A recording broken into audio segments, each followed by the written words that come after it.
Ching Cafe. My name is Belinda Dubston, and it is wonderful that you are here with me yet again for our weekly I Ching forecast, this time for the week commencing the 13th of July 2026. Last week we had Hexagram 2, the receptive, being mothers, nurturing the soil, creating a space for ideas to grow and prosper, that right climate, not trying to manifest the seeds, but giving the seeds what they need. With two interesting changing lines where we were warned that where the first signs of frost emerge, winter is coming, for us to nip things in the bud, to see ahead of what is happening now, the crystallization is happening now, and where it might lead to in the future, and taking action around that, being quiet, tying up the sack, being careful around what we reveal, what we speak about, being a little bit reserved, and then Hexagram 51 shock, working through, no matter what, the shake-ups, the movements, the accelerations, the sudden prospects emerging, that we don't lose our minds. We stay focused on what is in front of us. How did the week pan out for you? Where were you? The earth, the mothers, to others, to projects, to your world this week? Where were you working with shake-ups and paying attention to not losing the plot, not losing focus for the week, no matter what was happening all around you?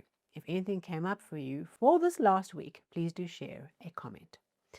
Let's get into this week. We have a locked hexagram. That means that there are no changing lines and we only get one hexagram. There's no outcome.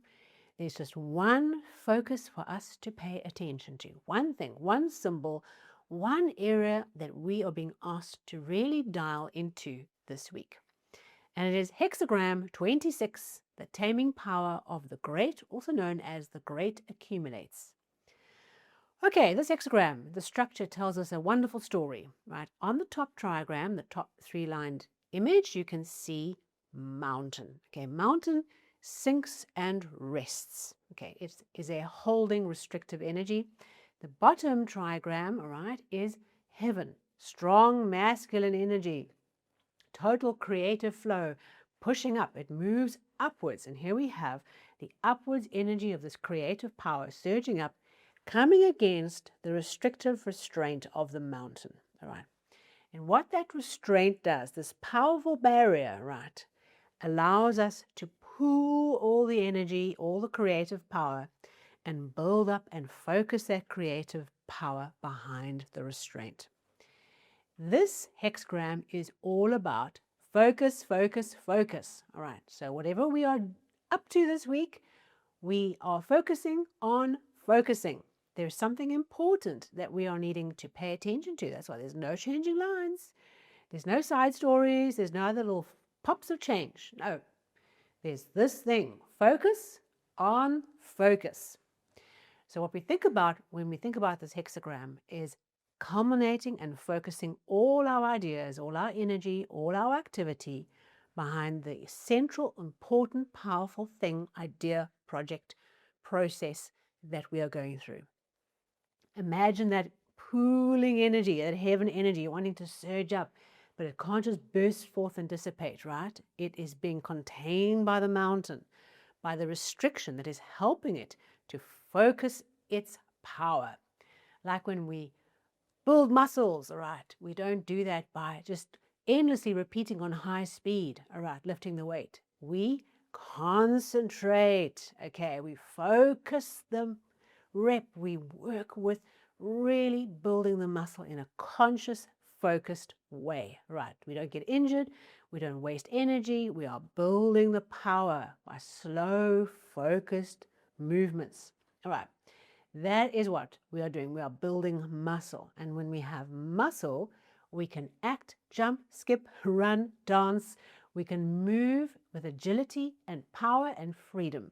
So when we think about this pooling of this creative energy, the taming power of the great, we're taking that and we're turning it into muscle, right? And the muscle allows us to do so much more than if we had just dissipated and used that creative energy. So when we think about this hexagram, there are practical life things that we can do. We can think about our degree of focus, all right? We can think about the most important project thing in front of you, whether it's your most important project in your business, in your team, something that's really important as a family. What is the most important thing that's in front of you? The number one thing that's the number one thing. Very often it's quite hard for us to actually pinpoint what the most important thing is. And that's quite detrimental to us because then everything becomes important. And you know that whole idea of critical versus important I spoke about a few weeks ago? It's that idea of being able to really tune in and understand what is happening around you. That's the most important thing. If you got one thing right in this week, what should that thing be? What's the most important project in front of you? Might not be about just this week, but about marshalling your energy, your creative flow to build up that thing. For me, I know there's a very important project that I need to do, and there's a lot of clear thinking and a lot of planning and coordinating to pull it off. And up until now, it's been quite hard to sit down and pull it together. So I'm anticipating that I'm going to have the energy and the focus, but I also must do the energy and the focus. And that's where I'm going to be applying my thoughts around this. But for you, what is the most important thing that's in front of you? And then where in that thing are you dissipated, unfocused, all over the place, knuckling down and sitting and giving the thing its attention and its thinking power? Deep thought, deep attention, presence, like really getting into it. There's something we all need to bring this energy to this week. It's important. Because this hexagram is also about the wonderful abundance and power that we have in restraining and focusing our energy this week. The blessing of it. This is a wonderful hexagram. It allows us to really concentrate the forces of nature behind us, right? That's what you're sucking up all those universal powers, all right, and you are focusing them on what you're wanting to do. And when you can focus and you say, that's the thing I want to do, and you marshal all your energy, and you marshal your team, and you marshal all the support resources around you, and you get organized, and you focus on this thing that you're supposed to do, there is power. Okay, there is massive power, but we don't spend that power willy-nilly. We don't throw it all over the place. We focus the energy. We build the muscle. So that is what is ahead of us this week, focusing on focus. I can't say more simply than that. We all have something that's in front of us that's needing our attention. Perhaps we have been procrastinating. We've been resisting sitting down in deep thought, in deep concentration, and taking our mind and our emotions and our physical reality and bringing them all in, all right, putting down all the distractions and the noise, getting 100% into signal this week, and dialing in to what it is that we need to do. And we can move mountains with that level of focus. Okay, that mountain is gone. And that's what we have to pay attention to. There's power this week if we focus the power.